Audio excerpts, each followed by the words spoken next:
el micrófono al doctor Gerardo Ojeda. Tenemos esta mesa con especialistas a la cual denominamos Pensando la Educación Futura, ¿qué rescatamos del pasado? Y en la cual nos acompañan gente que tiene muchísima experiencia en esto. Entonces, tenemos al doctor, voy a empezar de mi izquierda y nos vamos así con las presentaciones. Pero es por cuestión de edad, más bien. Yo soy el más anciano, entonces el respeto ante todo. Bien, el doctor Gerardo Ojeda el año pasado estuvo, quienes vinieron el año pasado, tuvimos una conexión medio fallida con él desde España, estaba en Madrid y nos falló la conexión en una mesa de especialistas, así es que hoy no dejamos que se nos escapara ningún punto y está aquí con nosotros para platicarnos un poquito. El doctor Gerardo Ojeda realizó estudios de cine en la Universidad de la Sorbona Nueva en París 3, Francia, y doctorado en Ciencias de la Información y Comunicación en la Universidad también de París 6. Durante su trayectoria profesional ha desempeñado diversos puestos de coordinación, dirección y asesoría relacionados directamente con la comunicación y con la educación. ¿Soy yo? Gerardo. Es que me lo dice abierto. Ok. En México fue coordinador del proyecto de investigación práctica de la comunicación educativa del COSNET, de la Secretaría de Educación Pública. Ha sido subdirector de información también del COSNET, director general de la Unidad de Producciones Audiovisuales de CONACUTA. Algo no está funcionando, ¿verdad? ¿Qué será? Bueno, sigo. Director del Centro de Estudios de Comunicación y Tecnologías Educativas y también del Instituto Latinoamericano de Comunicación Educativa del ILCE, un organismo internacional con sede en la Ciudad de México. Bueno, se ha desempeñado como secretario general de Televisión Educativa en Madrid, España, y actualmente es profesor asociado en la Universidad Carlos III de Madrid y asesor de televisiones educativas. Bueno, ¿qué les digo? Gerardo ha estado en muchísimos lados, en el área de educación, en el área de comunicación, ha estado también muy vinculado a la UNAM en muchos proyectos y es un referente siempre que hablamos de comunicación y educación. Entonces dejamos que Gerardo nos platique un ratito de esto. Soy yo. Bueno, es ella. Como ustedes se dieron cuenta, pues ella es amiga y entonces hace esos halagos. Pero creo que la invitación es, y algo, por eso también me dieron la palabra, como les decía, por ser el más anciano ante 3 mujeres jóvenes, de que recordáramos el pasado y qué podíamos rescatar del pasado para este presente y sobre todo este futuro de la educación. Yo voy a ser muy breve, sobre todo a mí lo que me interesaría es que dialogar con todos ustedes que están aquí no solo para escuchar, sino también para participar. Una de mis compañeras me retó hace rato y me dijo, ¿qué es comunicación en realidad? Y yo siempre parto de ese hecho que comunicación, para que sea comunicación, tiene que haber diálogo, tiene que haber interactividad. Y en ese sentido, pues yo los invito a ustedes, más allá de dialogar con mis compañeras de mesa, o más bien de butacas este día, porque no hay mesa, pues con ustedes también, reflexionar. Seré breve diciéndoles que es verdad, yo en esta nostalgia, los invito a la hora nostálgica, ¿no? La nostalgia mía es que yo me remonto hace más de 40 años, cuando yo justamente estaba haciendo mis estudios de cine en París, Francia, y en ese momento empecé a trabajar en una misión educativa francesa que se llamaba escolar. Si ustedes recuerdan, en los años 60, por ahí, la UNESCO lanzó un programa muy ambicioso de introducir las tecnologías de ese momento de los medios audiovisuales, aunque también yo lo comentaba que México, y lo comento en todos los foros a los cuales me invitan, siempre comento que México es un gran país pionero en el uso educativo del audiovisual. Por ahí hay ya referencias, investigaciones históricas, sobre todo de historia del cine, que nos dejan entrever que hacia finales del siglo XIX, cuando aparece el cinematógrafo de Lumière, uno de los primeros aparatos, de los 5 primeros aparatos que llegan a México, llega justamente en aquel entonces, creo que se llamaba Ministerio de la Instrucción Pública. Es decir, que el cine ya aparece a finales del siglo XVII, comienzos del XX, aparece justamente con esa idea de que el cine tiene que ser un instrumento educativo y sobre todo de utilización en el aula. Posteriormente hay todo un periodo importante que también ya se está rescatando actualmente, estaba olvidado, seguramente ustedes muchos conocen. Yo cuando lo conocí, esa información, me sentí un poco ignorante, sobre todo ese trabajo muy grande que se hizo en los años 20 con José Vasconcelos, que fue justamente las misiones culturales. No sé si a ustedes les suenan, pero en esas misiones culturales también está detectado que la Secretaría de Educación Pública en ese tiempo compra 8 proyectores de cine para llevarlas dentro de las misiones culturales a los lugares más alejados de México, donde estas misiones iban no solamente a alfabetizar, sino también llevaban toda la cultura que en ese momento se estaba generando después de la Revolución Mexicana.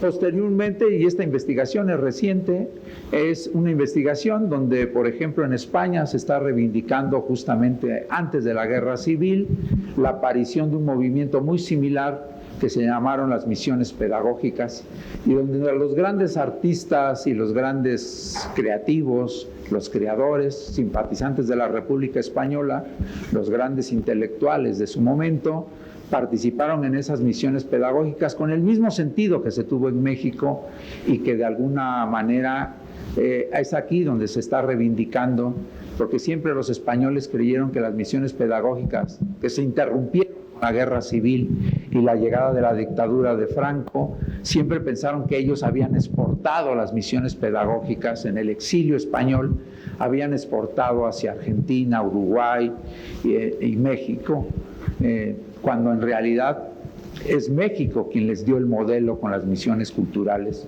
Y ahí en esas misiones pedagógicas justamente el uso del cine fue muy importante. Ya me salto rápidamente la llegada de la radio, ¿no? En México, el uso de la radio en México fue fundamental. Estamos hablando de finales de los años 20, principios de los 30.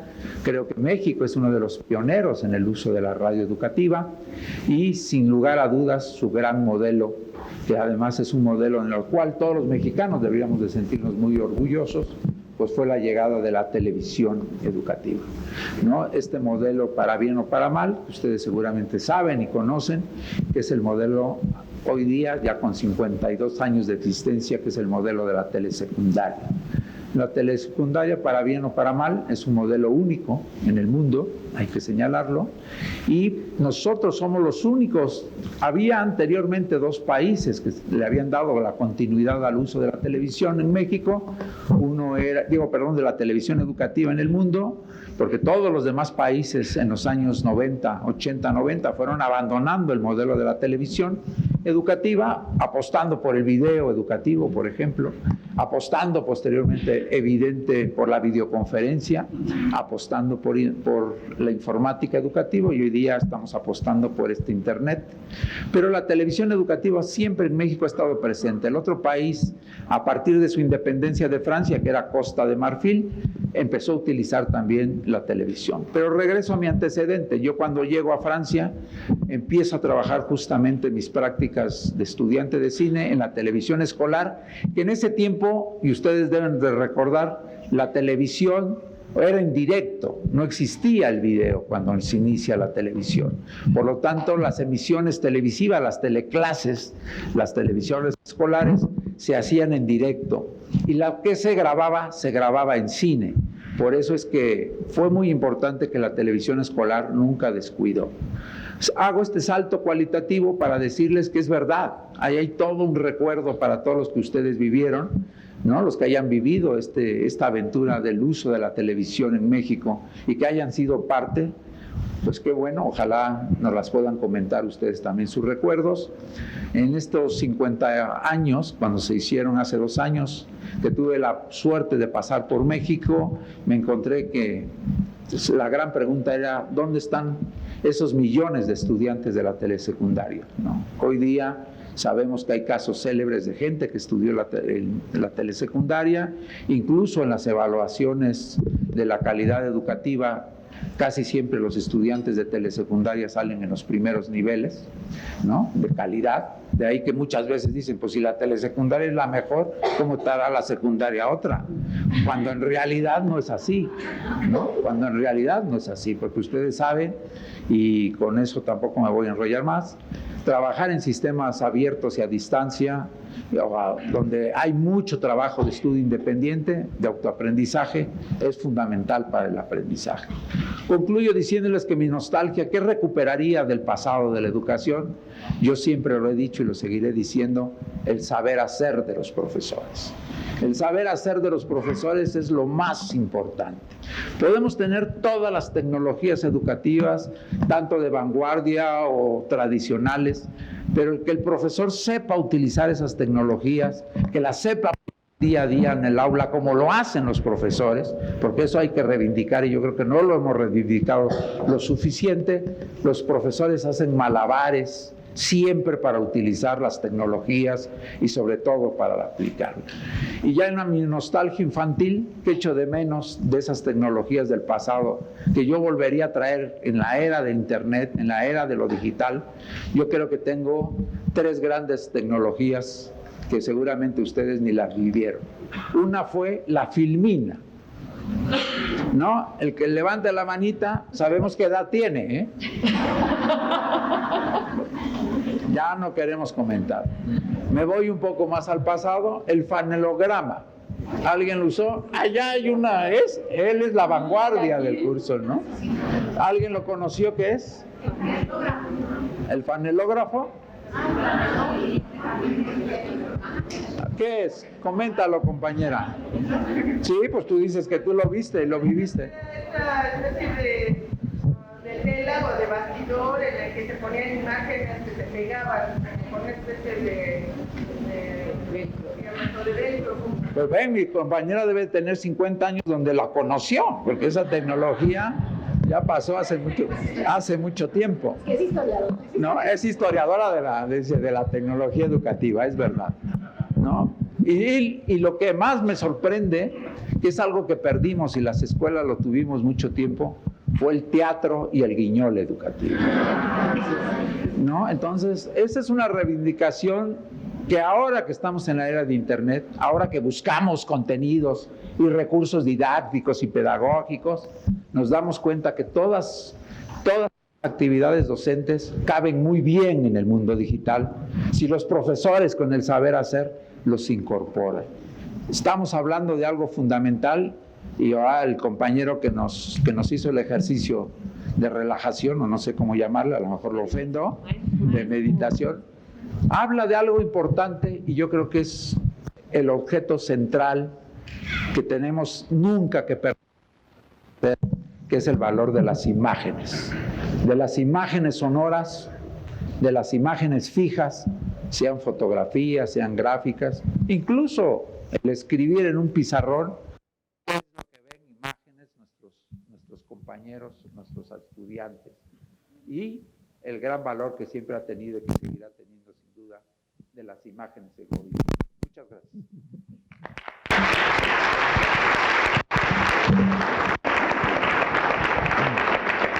Muchas gracias, Gerardo. ¿Saben por qué empecé con él? Porque sabía que iba a empezar con toda esta trayectoria, con toda esta experiencia que él tiene y que nos trae y nos recuerda a todos estos viejos y nuevos recursos pedagógicos y didácticos que tenemos nuestros maestros aquí al alcance de la mano. Muchas gracias, Gerardo. Ahorita seguimos aquí con la doctora Marisol Silva Laya. Marisol es pedagoga con doctorado en educación, es directora de investigación y profesora investigadora de la Universidad Iberoamericana. aquí en la Ciudad de México. Su investigación se enfoca en las líneas de equidad y justicia en educación, de primer año universitario, calidad y evaluación de la educación y políticas en educación superior. La doctora Silva dirigió el Instituto de Investigaciones para el Desarrollo de la Educación desde 2013 hasta 2018. Ha publicado numerosos artículos en revistas nacionales e internacionales, y la doctora Silva también pertenece al Sistema Nacional de Investigadores, nivel 2, y ha formado parte de diversos consejos académicos como el Comité Directivo del Consejo Mexicano de Investigación Educativa, el Consejo Técnico de Difusión y Usos de Resultados de las Evaluaciones Educativas del Instituto Nacional para del extinto Instituto Nacional para la Evaluación de la Educación, y de la Comisión de la Asociación Nacional de Universidades e Instituciones de Educación Superior, la ANUYES, y también ella ha coordinado el Comité Científico de Investigación Educativa y actualmente forma parte del International Advisory Board of National Resource Center of the First Year. Y bueno, tiene cualquier cantidad de artículos también publicados, y es un honor también que nos acompañes, Marisol. Bienvenida. Muy buenos días y muchísimas gracias, Marta, por esta invitación. También muy contenta de estar no en este panel, sino en estos silloncitos, ¿verdad? Tú lo dijiste bien. Y muy contenta de poder dialogar con ustedes. Yo había traído, porque con esto de que uno tiene que hacer su tarea, porque esa impronta de la escuela no se nos pasa, yo traje una presentación en PowerPoint para hablar un poquito del tema del primer año y todo este asunto del que ya me hizo favor de presentar Marta, pero como que me emocionó mucho esta plática como inició, como iniciaste tú, Gerardo. Entonces, más bien como que dejo la presentación y por supuesto la podemos circular. Voy a retomar algunos de los puntos de esa investigación, pero más bien quería platicarles del porqué de esta línea de investigación que yo vengo trabajando, cómo fue que se fue gestando la propia línea y por qué creo que podría ser, digamos, relevante dialogar con ustedes un poco sobre estas preocupaciones y compartirlas y también, como dijo Gerardo, tratar de más bien aprovechar el tiempo para dialogar, para ver ustedes cómo retroalimentan estas preocupaciones. Bueno, yo trabajo el tema de primer año universitario. Es un tema le comentaba a Ana hace ratito, un poco la investigación y quienes nos dedicamos a este asunto surge porque hay elementos biográficos que te van determinando ciertos caminos. Cuando yo inicié la universidad, ¿quitamos la presentación? Sí, la podemos quitar. La podemos quitar porque básicamente nos va a platicar. Sí, mejor. Entonces les pedimos allá atrás si nos apagan. Muchísimas gracias. Muchas gracias. Cuando yo empecé la universidad, varios años han pasado de eso, iba a estudiar, terminé el bachillerato, me había ido bien en las matemáticas y este tipo de cosas, entonces, no sabía qué estudiar y mis profesores me dijeron un poco qué hacer. Entonces, nada, apliqué a ingeniería industrial y fui aceptada, entonces inicié un semestre de ingeniería industrial. La verdad de las cosas que cuando llegué dije, oh, Dios mío, ¿qué es esto? ¿Y de qué habla este señor? Me acuerdo, mi primera clase fue un lunes a las 7 de la mañana. Yo soy venezolana, caraqueña. Mi ciudad es bellísima, la adoro y la amo, y es un caos. Desde siempre ha sido un caos el tráfico. Para mí llegar a la universidad era un lío, etcétera. Y me daba clases el rector de la universidad, un fantástico ingeniero, de los primeros ingenieros, yo creo, en Venezuela, etcétera. Y me daba una clase geometría descriptiva que jamás olvidaré. Cuando veo aquella cosa que me decía, el plano, el espacio, imagínate, yo decía, pues yo nada más veo ese pizarrón y esa raya, no me dice nada. Total que traté de entender el asunto y lo que entendí es que tenía que buscar a dónde emigrar y necesitaba ayuda, ¿no? Entonces, pasó el tiempo, me fui a educación, me dedico a educación, ahí he encontrado muchas más preguntas y maneras de respondérmelas y trato de buscar ayuda para eso. El punto es que no solo por eso, sino que con el paso del tiempo me dediqué a estudiar el tema de políticas de educación superior. Las políticas buena parte de las políticas de los últimos sexenios y desde hace muchos años, es el tema de la equidad y de la ampliación de la cobertura en educación superior. Ha sido una meta constante a lo largo de los planes sectoriales de educación. Recientemente teníamos la meta de llegar a 40% de cobertura en educación superior, sabemos que no lo hemos logrado, ahí vamos en camino. Las cifras también son una danza de cifras, se dice que el último informe de gobierno dice que estamos en el 39% de cobertura. Surgen muchas preguntas, porque hay gente que dice, ¿por qué todo el mundo tiene que ir a la universidad? Bueno, yo soy de las que defiendo que todos los jóvenes que aspiran a ir a la universidad hay que abrirle la oportunidad de que ese joven vaya a la universidad. Eso no significa que todo el mundo tenga que ir. Lo que quiero decir es que si un joven aspira a tener la oportunidad de estudiar educación superior, el Estado tendría que garantizar la forma de que vaya. Porque lo que está pasando, y por eso me lleva a mi segundo tema de interés, es que ¿qué pasó? Ya parece. Sí, ya, gracias. Quienes se quedan fuera, todos que estamos aquí también lo sabemos. Se acabó la pila. Se le acabó la pila. Quienes se quedan fuera son los jóvenes que pertenecen a los sectores con niveles socioeconómicos bajos. Una resistencia a la energía. Quienes se quedan fuera son los jóvenes que proceden de las familias de menores recursos económicos. Entonces, no es que todo aquel que quiera o no quiera, o no todo el mundo tendrían que distribuirse las oportunidades. Y la justicia es otro de los temas que yo trabajo, la justicia educativa y la equidad. Entonces, la vinculación de estos temas me llevaron a fijarme en el primer año, porque el primer año es un tramo crítico, yo así lo describo, hay otras colegas de varias partes que así lo dicen. En México le hemos dedicado poca atención a atender los periodos de transición. Y hay psicólogas que también seguramente hablarán de eso. Los periodos de transición para todos los seres humanos es una etapa complicada y no lo es menos pasar de educación media superior a educación superior. Los chavos cuando llegan a la universidad enfrentan una serie de dificultades, una serie de extrañezas en su vida, como un poquito esto que yo narraba al inicio, que fue mi propia experiencia, y por eso cuando empecé a estudiar el tema dije, claro, esto me hace sentido, fue exactamente lo mismo que yo experimenté, y es un tema que no solamente un problema de las personas, de los individuos que llegan a la universidad y se tienen que adaptar, es un problema que tiene que entenderse desde las políticas institucionales e inclusive desde las políticas públicas, donde digamos que desde este paradigma de la complejidad tenemos que ser capaces de entender la complejidad que encierran estos problemas para diseñar estrategias de intervención que permitan dar soluciones o por lo menos favorecer la solución de estos problemas. Entonces, el primer año es un tema clave que tiene que ver con la articulación entre educación superior y educación superior, y tiene que ver con la actuación de diferentes actores. Yo he hecho análisis de este tema. Incluye una serie de factores, evidentemente los factores económicos, y para eso las becas han sido fundamentales. Las becas tendrían que seguirse, digamos, ofreciendo a los jóvenes para favorecer su desarrollo y su trayectoria académica.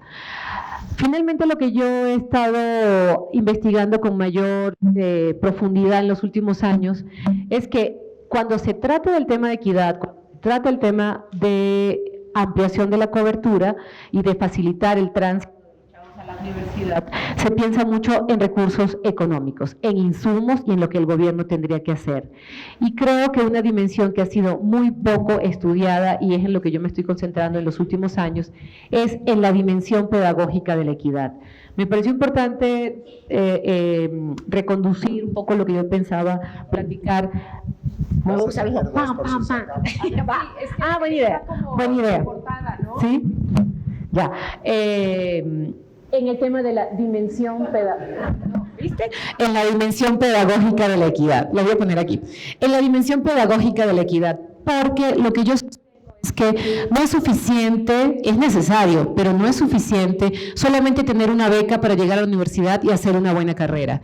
también las universidades, y sobre todo en el primer año, se tienen que hacer cargo del desarrollo académico, intelectual y educativo de los estudiantes. En un inicio yo tenía la hipótesis de que las necesidades tenían que ser, digamos, priorizadas, las necesidades que presentan los chavos que provienen de sectores económicos menos favorecidos. Pero la verdad de las cosas es que cada joven que llega a la universidad enfrenta una serie de desafíos y de extrañezas con el medio que necesitan igualmente los periodos de inducción y los periodos de apoyo. La dimensión pedagógica de la equidad lo que pretende es eso, enfrentar estos desafíos que se reconocen cada vez más, que ya hay que abandonar una idea del pasado, que es culpabilizar al joven. Tuviste tu oportunidad, entraste a la universidad, no le echaste ganas, no lo aprovechaste, te vas. De hecho, en el primer año universitario es cuando ocurre el mayor porcentaje de deserción, que es una muy mala palabra y que yo preferiría hablar como de abandono y de toma de decisiones por parte de los jóvenes. Muchas carreras tienen hasta un 40% de abandono en el primer semestre, inclusive las 2-3 primeras semanas son definitivas. Entonces, de nada nos sirve favorecer el ingreso cuando no estamos favoreciendo la permanencia. Desde el punto de vista de las políticas de equidad y de la dimensión pedagógica de la equidad, lo que yo sostengo es que es necesario, por supuesto, facilitar la entrada, pero mucho más importante, favorecer la permanencia y la obtención de desarrollo de trayectorias académicas satisfactorias por parte de estos jóvenes. Y allí la pedagogía juega un papel fundamental. Allí sí recupero del pasado, y es una de las cosas que he encontrado con mucho gusto. Acabo de hacer una revisión sistemática del tema de pedagogías y de pedagogía en educación superior, y bueno, curiosamente, las innovaciones más prometedoras a escala global tienen sus raíces en las propuestas de Paulo Freire. La pedagogía crítica, que ha sido una producción latinoamericana, que yo creo que se pensaba como en temas de alfabetización y que allí tenía su mayor bondad, pues no, la filosofía y la posición político y epistemológica que está en la base de las pedagogías críticas es totalmente vigente para educación media superior y para educación superior. ¿Y qué es lo que decimos en las pedagogías críticas? Bueno, justamente que tenemos que hacer un desarrollo corresponsable del proceso educativo. No es solamente el maestro quien tiene la autoridad y quien tiene la decisión, y el papel del estudiante no es ser el víctima de que no le echa suficientes ganas y por eso se tiene que ir de la universidad. ¿Cómo juntos y juntas construimos con nuestros estudiantes una nueva manera de hacer pedagogía, y cómo en las universidades y en los sistemas superiores, como también educación media superior, nos hacemos cargo de la pedagogía? Porque también la pedagogía, y tengo que decirlo yo que soy pedagoga, se piensa que la pedagogía es cosa de niños y es cosa de la educación básica. Pues no, sí tenemos grandes desafíos pedagógicos en los niveles superiores del sistema educativo, llámese media superior, llámese educación superior. Y en esto lo ligo un poquito con lo que platicaba Gerardo, recursos y también de recursos tradicionales que bien harían y en incorporar para justamente innovar nuestra práctica, sin miedo, aprendiendo todos. Y por eso me encanta la propuesta de Paulo Freire cuando dice que nadie educa a nadie, que todos nos educamos juntos. Y yo creo que de eso se trata el desafío que tenemos hoy, cómo nos educamos juntos en los niveles superiores, para favorecer que estas iniciativas que ha habido en el Estado mexicano, por ejemplo, de ampliar cada vez más la cobertura, no finalice en un primer semestre cuando los chavos tienen que abandonar la universidad, o también cuando muchos de ellos tienen que tomar decisiones para ver qué rumbo le dan a su propio desarrollo académico. Creo que ahí la intervención de las instituciones, el papel que jugamos profesores y profesoras en relación con el apoyo para la toma de decisiones y para la definición de vocaciones y para la experimentación y la exploración propia de una edad que estamos hablando 17, 18, 19 años, cuando nadie tiene el futuro seguro de qué es lo que quiere hacer. Creo que ese tramo de transición, último año de media superior, primer año de educación superior, es vital. Y allí yo creo que una nueva lectura de este proceso que no leerlo como fracaso, que no leerlo como deserción, sino como leerlo como una etapa de la vida en la que se tienen que tomar decisiones fundamentales y en la que podemos construir este proceso entre todas y todos. Tiene que ser un primer cambio que hagamos de cara al futuro. Esto me pasó a mí hace varios años, cuando el futuro era más predecible, pero la verdad de las cosas es que ahora vivimos en el momento de la incertidumbre, y en ese sentido acompañar a los jóvenes en la definición de rutas de vida y de construcción de futuros posibles es más desafiante, y yo creo que todos tenemos que entrarle a eso, y para ello la construcción colectiva, el diálogo, el análisis de experiencias, la aventura de la innovación, la aventura de distribuir las posibilidades de tomas de decisiones al interior de las propias instituciones, creo que es de los principales desafíos. Y por supuesto, apoyarnos en estos recursos tecnológicos, didácticos y en estas experiencias educativas y pedagógicas que están teniendo éxito, y que para nosotros hay muchas ventanas que nos permiten asomarnos a esas posibilidades, no para imitar, no para adoptar acríticamente, para apropiarnos, construirlas, reconstruirlas y tener la capacidad y la valentía, que yo sé que se necesita porque a veces las instituciones son rígidas, pero tener la valentía de experimentar y aprender juntos y crear. Entonces yo diría, del pasado, eliminar la visión de culpabilización de los estudiantes, me parece fundamental. Del pasado, sí recuperar estas innovaciones, de estas que se remontan a tantos años, que es lo que acaba de decir Gerardo, recuperar el desafío de las pedagogías críticas y del pensamiento latinoamericano en torno a lo que necesitamos como educación, que sigue siendo un desafío vigente, y hacia el futuro, pensar en la complejidad de estos problemas, pensar en la incertidumbre, pensar que no educamos solo para insertarnos en un mercado de trabajo, pensar que educamos y nos educamos todos para construir futuros posibles, para construir sociedades distintas, sociedades incluyentes. Entonces la educación ahí tiene un papel fundamental. Y por supuesto, pensar que desde la educación el desafío sigue siendo abonar a la construcción de la justicia, y que en eso quienes estamos tanto en educación media superior como en educación superior, y este tipo de espacios son impresionantemente buenos para poder dialogar sobre esto, tenemos un reto que no podemos eludir. Ahora sería mi intervención. Muchas gracias.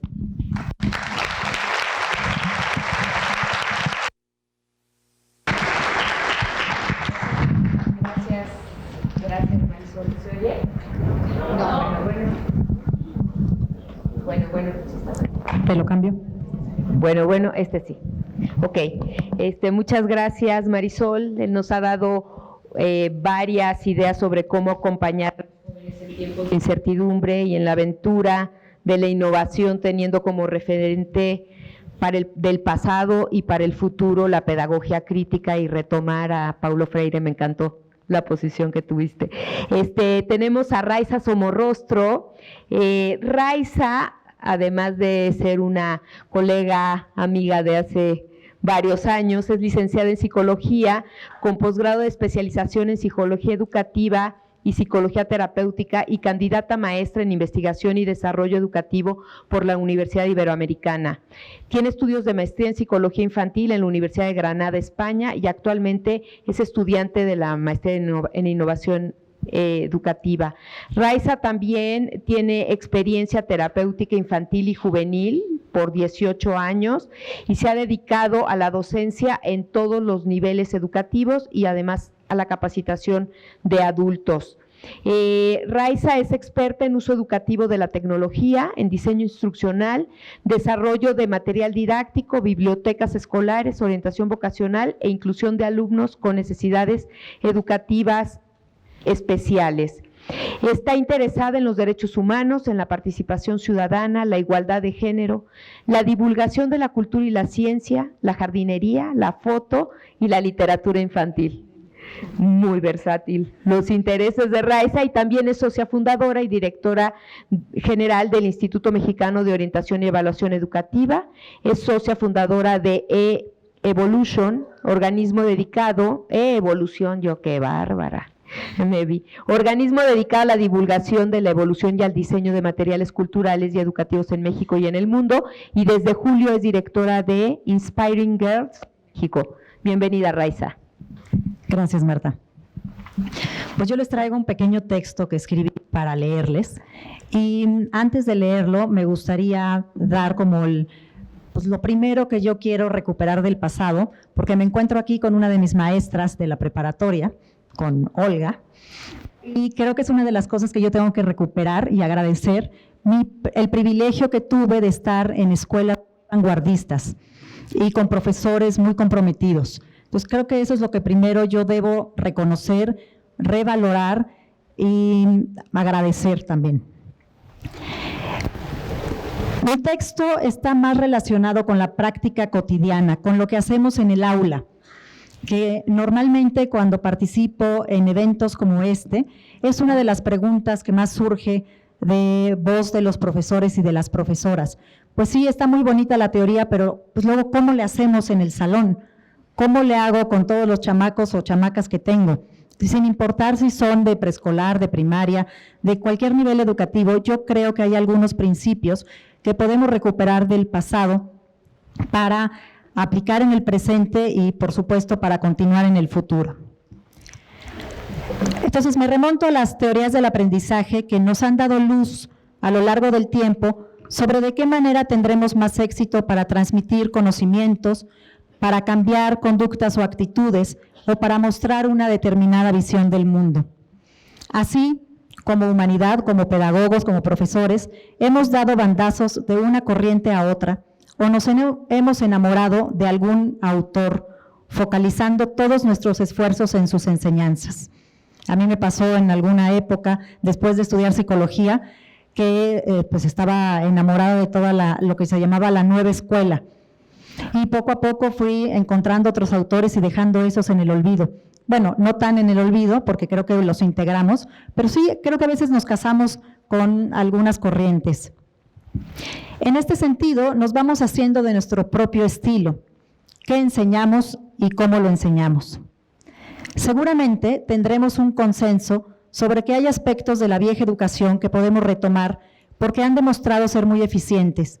Y quizá también estaremos de acuerdo con que no todo lo bueno es nuevo y que no toda innovación por sí misma nos aportará algo relevante. En este contexto, quiero compartirles los que considero debemos mantener de nuestra vieja educación, de las grandes teorías, de nuestros antiguos maestros y maestras y de nuestra propia experiencia anterior. Y quizá ahora va a ser un poco mal recibido, porque me pasa también a menudo. Y el primer principio que me gustaría mencionar es el conductismo. No la interpretación limitada que concibe al educando como recipiente vacío, capaz de recibir lo que sea y convertirse en lo que los adultos deseamos sin cuestionarse nada. Tampoco a la interpretación del conductismo que coloca al castigo como eje educativo de esta aproximación al aprendizaje. Pero sí al conductismo que nos demuestra el gran valor del reforzamiento positivo, en particular del reforzador social, entendiéndolo como conductas verbales y no verbales que animan a nuestros estudiantes, pues reconocemos sus aproximaciones al aprendizaje deseado. No se trata de elogiar, sino de describir y reconocer los avances. El objetivo final sería que el reforzador social se convierta en un autorreforzador, que nuestros estudiantes se percaten de las emociones positivas y satisfactorias que desata el entendimiento de un concepto o la adquisición de una nueva habilidad. Reconocer el placer de aprender, de encontrar las relaciones entre fenómenos, descubrir los secretos de un escritor al leer su novela, maravillarse con la naturaleza o valorar la exigencia del método científico. El reto que tenemos como profesores y profesoras es diseñar estrategias que promuevan este amor por el conocimiento. Por supuesto, partir de nuestras propias pasiones puede ayudar a contagiar al grupo que tenemos enfrente. Sin embargo, partir de las pasiones del grupo es mucho más eficiente. Y es así como, en segundo lugar, me gustaría retomar un concepto de David Ausubel, que son los saberes previos. Esos que se encuentran sin lugar a dudas en cualquier persona, por muy ignorante o inexperta que pensamos que es. Considerar valiosas las ideas de nuestros estudiantes y permitir que se expresen y compartan da lugar a la comparación y facilita la organización de saberes a través de la crítica y la reflexión. También permite la incorporación de ideas nuevas a su repertorio mental. Con suerte se harán ideas más afinadas, más certeras quizá, más elaborados y por supuesto, lo más importante, serán ideas más suyas. Es decir, los conocimientos previos son el puente cognitivo por excelencia y no debemos abandonarlos. Además, en otro plano, la seguridad que se adquiere al identificar lo que yo tengo como valioso me dota de armas internas para enfrentarme a retos complejos que requerirán de esfuerzos más grandes.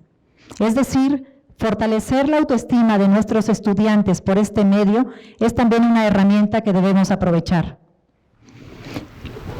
En tercer lugar, otro de mis autores favoritos cuando era estudiante está Piaget, y una de sus aportaciones, el respeto y también el reconocimiento a los procesos de aprendizaje individuales.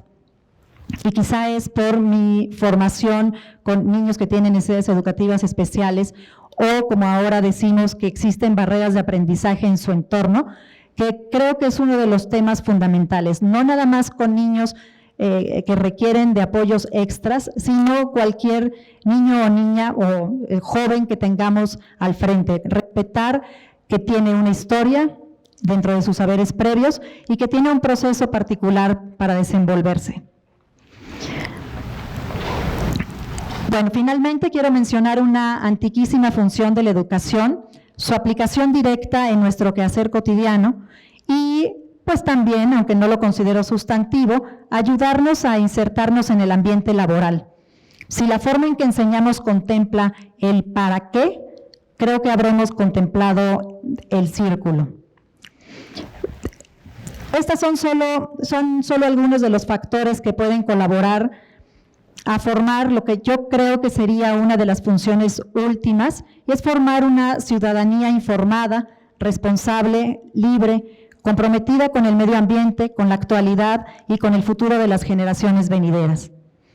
Por supuesto, entendiendo el medio ambiente como algo amplio, no solo como los recursos naturales que ofrece nuestro planeta, sino incluyendo a las sociedades en su conjunto, pensando global y actuando local, aportando desde nuestra trinchera acciones para el desarrollo de justicia social y la paz, la equidad entre hombres y mujeres, la igualdad de oportunidades para todos y para todas.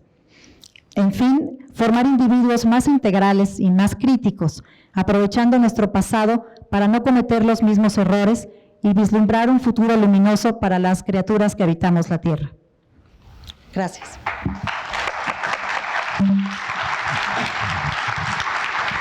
Muchas gracias, Raiza. Raiza nos ha compartido no nada más a sus autores y teorías favoritas, sino que nos ha llevado con ellos de la mano a través de su experiencia educativa y de sus visiones sobre el futuro. Muchas gracias, Raiza. Y bueno, está la doctora Ana Razo. Ana es doctora en políticas públicas por el CIDE, donde se especializó en política educativa. Ha trabajado en la SEP en el diseño, puesta en marcha y seguimiento de diversos programas educativos implementados a nivel federal.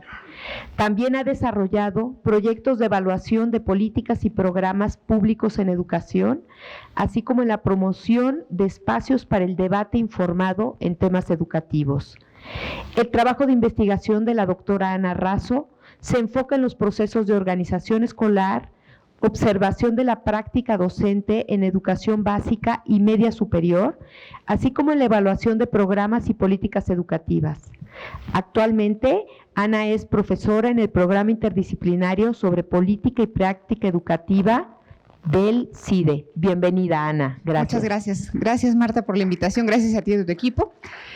Muy buenas tardes a todas y a todos. Es un placer que nos den este espacio, es un placer compartir las butacas con mis colegas. ¿Y qué creen? Yo también traigo una presentación, pero sí la voy a usar.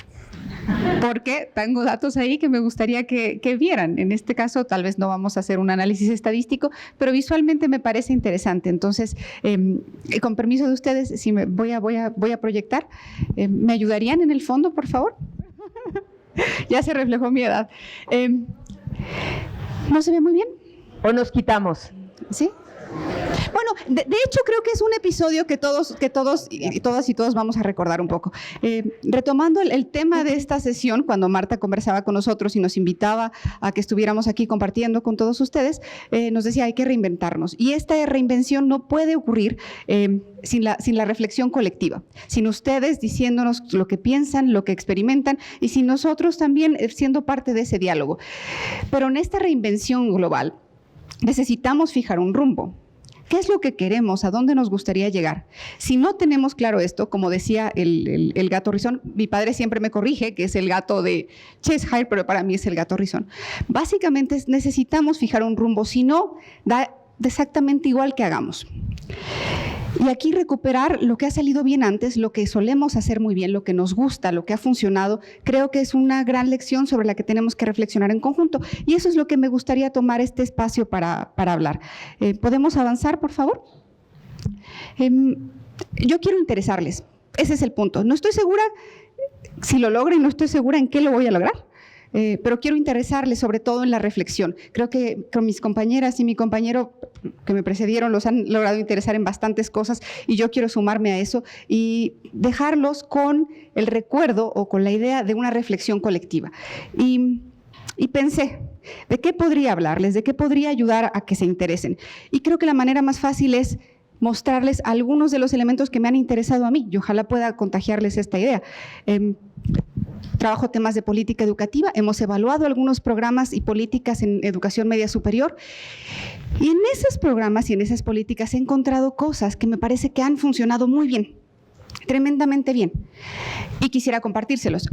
No voy a hablar de programas o de políticas, no piensen en eso, piensen en elementos dentro de estas políticas y programas que encuentro cosas muy buenas. Y esas tres cosas son las que quisiera conversar con ustedes en este espacio. ¿Podemos avanzar, por favor? Eso, tres cosas. ¿A qué me refiero? Primero, observación de las interacciones educativas. Hay relaciones entre los docentes y los estudiantes que ustedes hacen tremendamente bien. Sé que estamos acostumbrados a enfocarnos en los que no nos salen tan bien. Ese es otro tema.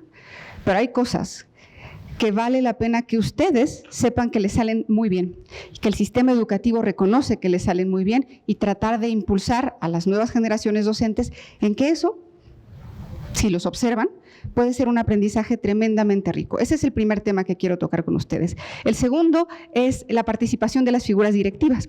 Tal vez ustedes saben, la teoría dice que después de la capacidad de los docentes por interesar a sus estudiantes en el aprendizaje, la segunda variable que tiene más influencia sobre ese aprendizaje dentro de la escuela es la figura la figura directiva. La posibilidad de que la figura directiva impulse esos aprendizajes, dirige el liderazgo pedagógico es fundamental y observar el cotidiano, sus necesidades y a lo que se enfrentan es tremendamente positivo para el sistema educativo. Y lo tercero que quiero hablarles es la evaluación entre pares. Y cuando digo esto, no piensen en las políticas de evaluación, no piensen en este esquema sistemático de la emisión de una calificación, piensen en la posibilidad de valorar el desempeño de un docente para aprender de ellos. Y cuando lo hacemos entre pares es tremendamente poderoso. Y eso es lo tercero que quiero hablarles. ¿Estarían de acuerdo, más o menos? ¿Sí? Va. Me voy a ir muy rápido porque tengo poco espacio y siempre soy muy mala planeando. Siempre digo, no, aquí me voy a tardar 1 minuto y me tardo 10. Pero en fin, voy a tratar de administrarme lo mejor posible. ¿Podemos avanzar, por favor? Empezamos con las interacciones. La que sigue, por favor. Hablamos de las relaciones que se construyen entre los docentes y los estudiantes. No se trata, no lo vean como un referente, no lo vean como que es así, solo véanlo como un pretexto para reflexionar sobre lo que hacemos y este tipo de intercambio. Habla particularmente del intercambio de conocimientos, costumbres, estrategias, un conjunto de valores que intercambiamos en el salón de clase. Nos damos cita ahí y obviamente hay cosas que se intercambian. Muy bien, ¿cuáles son estas cosas? Avanzamos, por favor. Hay un La siguiente, por favor, esta es un poco cómo se construyó el estudio. Hay un estudio en educación media superior en planteles públicos, pero no me voy a detener en esa parte. Le voy a dejar la presentación y si tienen más dudas, con mucho gusto regreso ahí. Lo planteo como un espacio para reflexionar. Hay un protocolo que se construyó entre varias universidades en Estados Unidos para decir, muy bien, cuando hablamos de interacciones, ¿qué quiere decir eso de interacciones? ¿A qué nos referimos? Suena una cosa muy grande. Lo que los investigadores educativos hicieron es organizarlo. Ay, lo siento, lamento las letras negras, siempre me lo han dicho, lo siento. Las interacciones se organizan en estos 3 grandes conjuntos. El tipo de relaciones que construimos con el apoyo emocional. Aquí dice clima positivo. Lo siento. Aquí dice sensibilidad del docente y consideración de las perspectivas de los adolescentes. Este protocolo está pensado para el trabajo con jóvenes en edad de media superior o de tercero de secundaria. ¿Qué dice este conjunto? No me puedo detener en describírselas cada una por una. Y sé que ustedes saben mucho más que eso, les va a sonar. Pero este conjunto de interacciones dicen el ambiente en el aula. Los que están ahí están cómodos, están contentos, se sienten respetados, se sienten libres de participar, las relaciones son cordiales, las risas son compartidas. Si yo me río, ustedes se ríen, si ustedes se ríen, yo me río. ¿Cómo sucede esto? Los estudiantes se sienten tratados con respeto, los estudiantes perciben que su voz y su opinión es valorada y tomada en cuenta, que se incorpora al aprendizaje. ¿Cómo sucede eso, más o menos? El segundo gran conjunto de interacciones las pusieron en esta organización del aula. Aquí dice manejo de conducta, productividad y abajo dice clima negativo. Es decir, cómo nos organizamos para que suceda la clase. Todos saben los tiempos, todos saben dónde están los materiales, todos saben si tienen que levantar la mano para ir al baño o si no, saben que pueden llegar tarde o no pueden llegar tarde. ¿Cómo funciona este mecanismo en la clase? Y que de alguna manera nos permite estar directamente involucrados en cosas de aprendizaje. La segunda es productividad. Sé que el nombre es horrible, pero es una traducción, no lo tomen a mal. No, ahora sí que no soy yo. Pero piénsenlo más allá del nombre en si todo puede fluir de manera que los aprendizajes, que todos tienen una oportunidad para aprender. Si nada interrumpe la posibilidad de aprender de los estudiantes y si nada interrumpe la posibilidad de que el docente interese a los estudiantes. Es vista de estas 2 maneras. Piénsenla así, no tanto en el nombre de tiempos y movimientos, no. Piénsenla con la posibilidad de que la clase fluya y el aprendizaje esté al alcance de todos todo el tiempo. El último es clima negativo y mide si hay espacios de hostilidad o de irritación, si algo sale mal. Puede.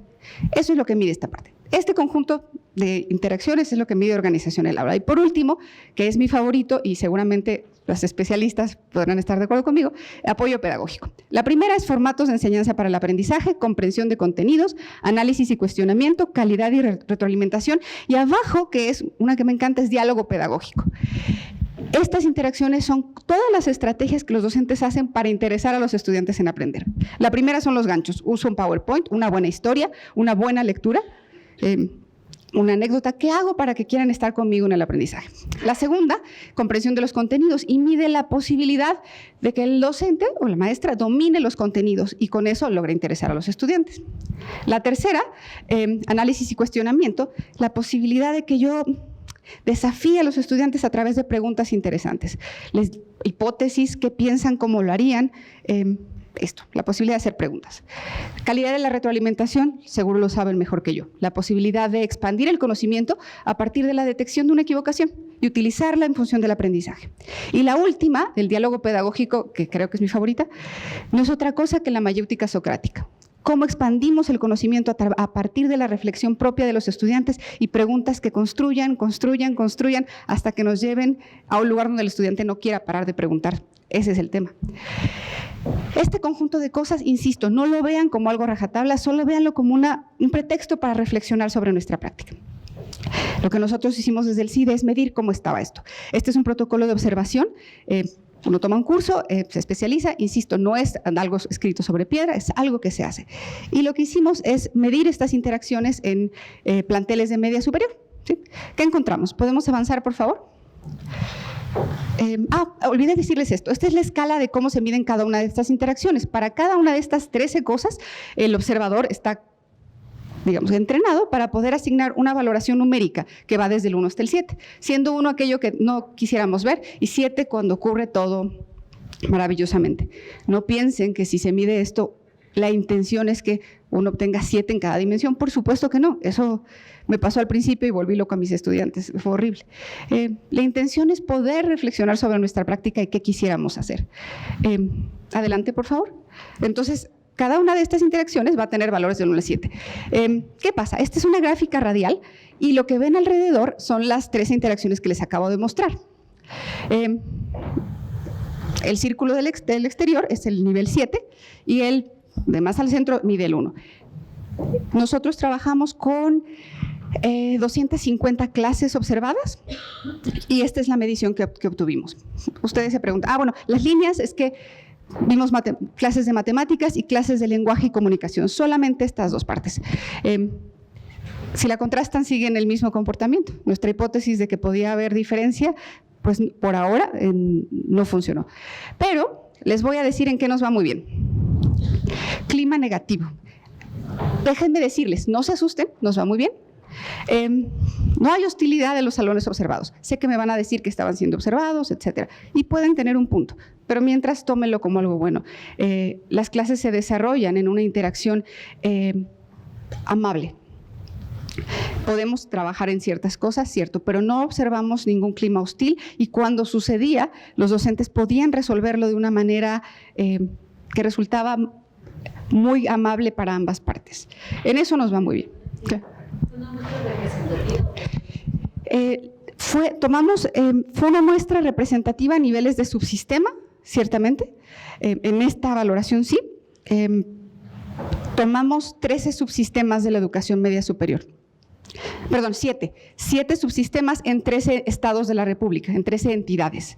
Eso es así lo trabajamos. ¿En qué nos va muy bien también? Manejo de la conducta.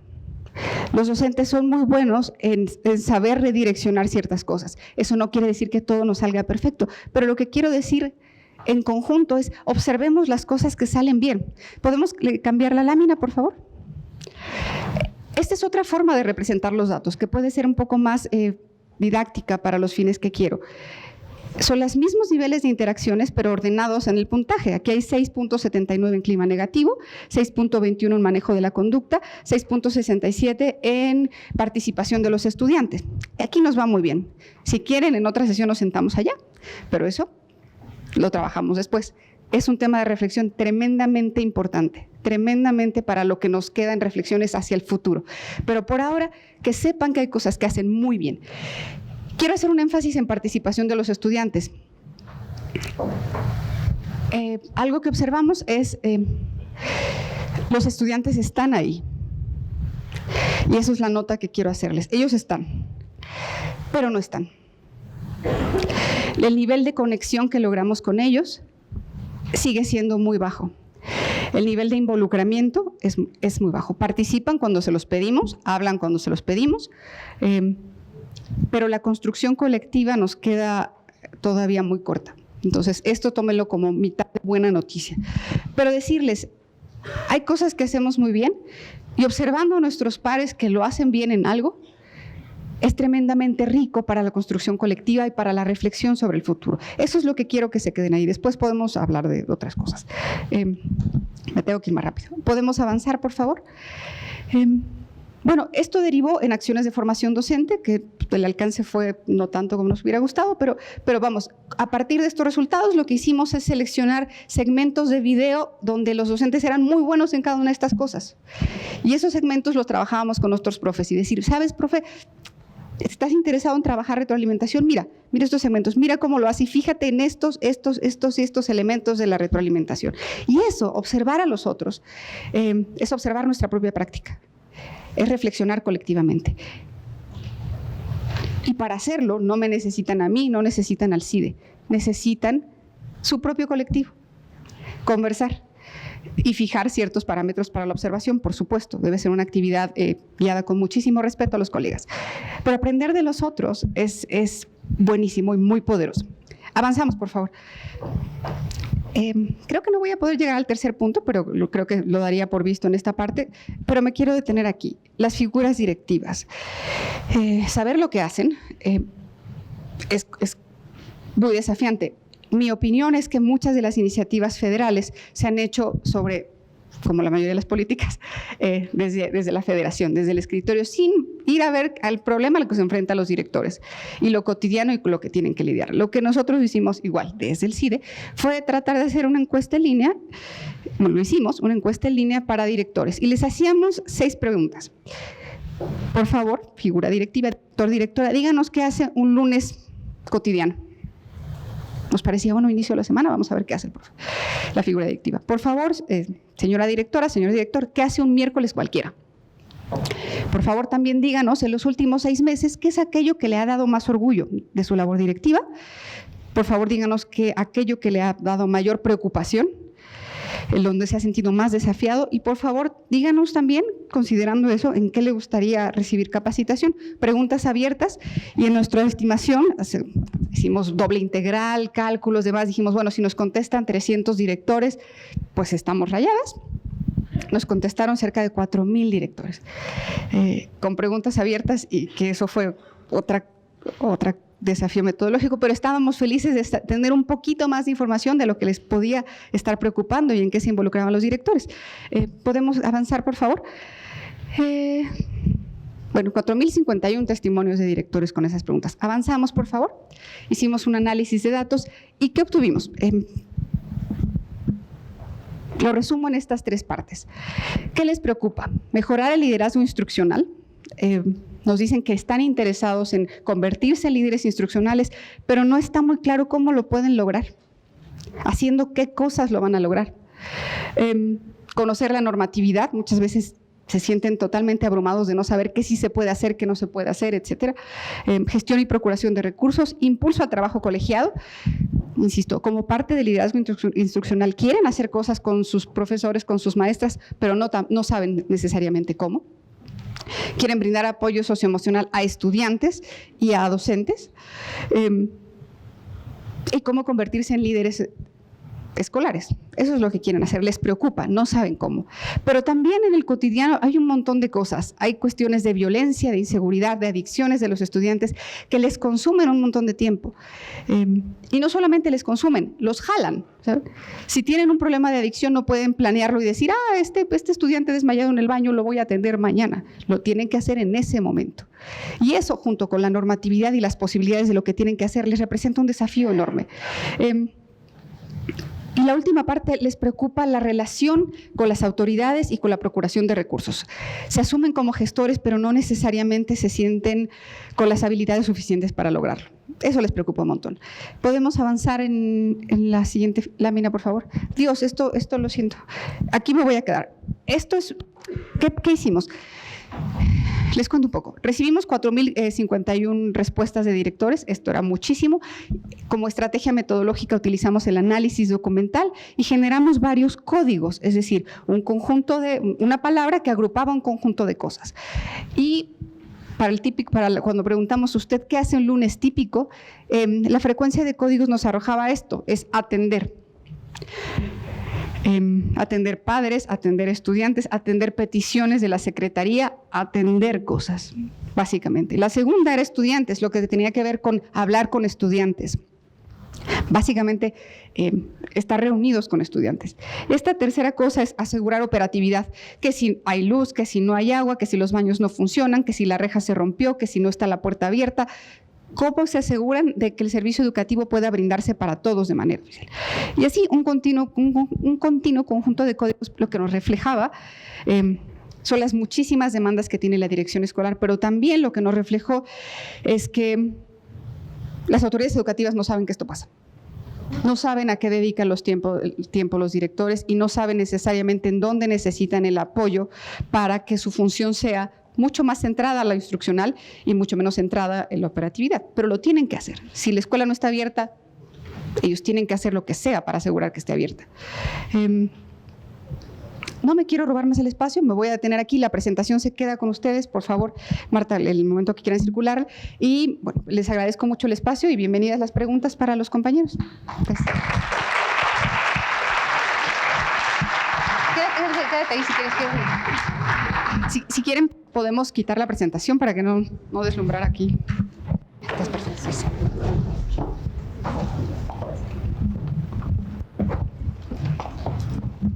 Gracias por compartirnos tu investigación, Ana, muy interesante. Yo creo que nos da mucha luz sobre qué cosas están sucediendo dentro de la escuela, qué está pasando con los maestros, qué cosas sí funcionan y qué cosas son áreas de oportunidad. Muchas gracias.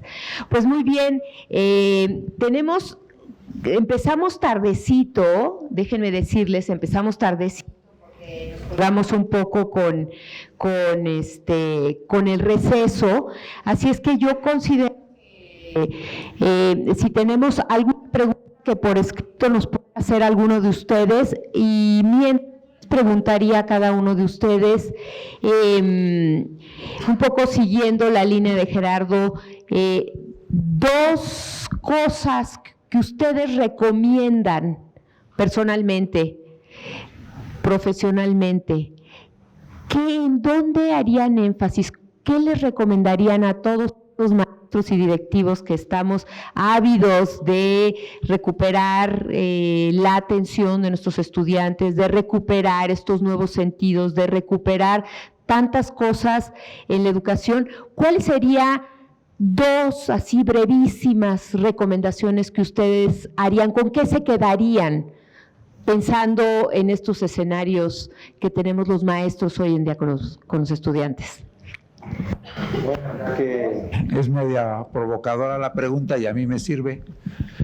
Pues en este momento que estoy trabajando y estamos trabajando desde la Secretaría de Educación Pública sobre los objetos digitales educativos, sean contenidos o recursos digitales, yo creo que todos los docentes siempre han trabajado con recursos o con contenidos, ¿no? Entonces, un poco las dos recomendaciones sería cómo ellos, o sea, ustedes, los profesores, los docentes, utilizan esos contenidos y esos recursos y cómo los han venido utilizando desde los tiempos remotos, porque esa es una práctica docente que está siempre ahí.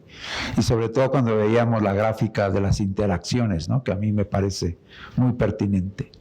Sería la segunda, ¿no? ¿Cuál es la práctica docente donde ustedes, utilizando esos contenidos, facilitan la interacción entre los propios contenidos, entre los propios docentes, y sobre todo esos contenidos o esos objetos o esos recursos, cómo sirven realmente? Porque la apuesta ya no es tanto que esos contenidos sirvan para la enseñanza, como ha sido la tradición, sino que sobre todo sirvan para el aprendizaje, que sean los estudiantes que se apropien de esos recursos para que ellos construyan su propio conocimiento, construyan su propio aprendizaje y sobre todo también, y eso es lo más importante para nosotros, construyan sus propios contenidos y recursos que pueden dejar y compartir en herencia, como sucede hoy en las redes sociales, donde todo se comparte y donde todo se construye, enriqueciéndolos finalmente. Gracias, Marisol. Que de alguna manera aquí ya me están contestando, Gerardo, una de las preguntas. Adelante, dos breves recomendaciones. ¿Con qué te quedas? Bueno, buena pregunta. Me engancho con lo que terminaste, Ricardo. Yo creo que hay que trabajar más en entender qué es para nosotras mismas y nosotros el aprendizaje. Reconocer que nuestro papel no es solamente enseñanza, sino que reconocer que el papel central es favorecer que chavos y chavas. Entonces, esto cambia el foco. Y para eso, pues necesitamos revisar profundamente qué es aprender, qué queremos que aprendan, es repetir lo que dice el libro, es la parte memorística, qué papel juega la memoria y cómo estimular el pensamiento crítico y la apropiación en relación con esos contenidos y con esos conceptos que están ahí. Entonces, sí creo que trabajar más profundamente en lo que entendemos que es el aprendizaje, sentirnos responsables del aprendizaje y no solo de la enseñanza, y en ese momento entonces favorecer nuevos ambientes que provoquen esos aprendizajes. Entonces, creo que ese es el gran reto. Y el segundo, creo que eso no se puede hacer en solitario. Yo creo que el trabajo colegiado es fundamental. Un poco esto que decía Ana, aprender de lo que están haciendo otros y otras, compartir los problemas que todos enfrentamos, saber qué podemos hacer. Me tocó evaluar el modelo educativo, colaborar un poco en el modelo educativo de los colegios de bachilleres, aquí en la zona metropolitana de la Ciudad de México. Y bueno, claro, te enfrentas al asunto. Tienes 50 adolescentes en una de clase, entonces si va a quedar bien, el asunto es en lo cotidiano. Pero resulta ser que tampoco había la posibilidad de intercambiar sobre experiencias compartidas, sobre qué cosas están funcionando, cómo le están haciendo otros, y ese trabajo me parece que es fundamental, trabajo colegiado en academias para poder hacer frente común a estos grandes desafíos, que no son los problemas de los muchachos, sino que es cómo hacemos para que aprendan lo que necesitamos que se aprenda en este nivel. Muchas gracias, Marisol. Ana, Gracias. brevemente. Dos cosas. El docente como esta figura que despierta la capacidad de los estudiantes por interesarse en aprender, el interés de los estudiantes por aprender. Eso es un docente, piénselo, reflexiónelo y cómo quieren visualizar su práctica docente. Y lo segundo es el aprendizaje es con y de otros. Volteen a ver a sus colegas. Vean lo que hace, qué hace bien y tratemos de aprender de los pares. Eso es de verdad poderosísimo.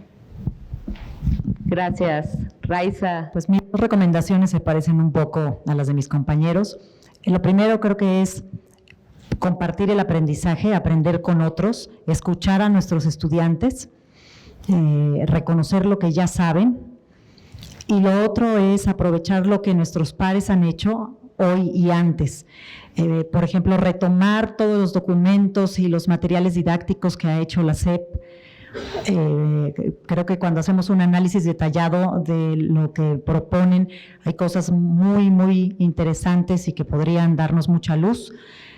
Y también lo que hacen nuestros compañeros, como decían, ¿no? Nuestros pares cotidianos, los que comparten con nosotros la escuela, y aprovechar las nuevas tecnologías y encontrarnos con lo que hacen otros profesores en otros lugares del mundo.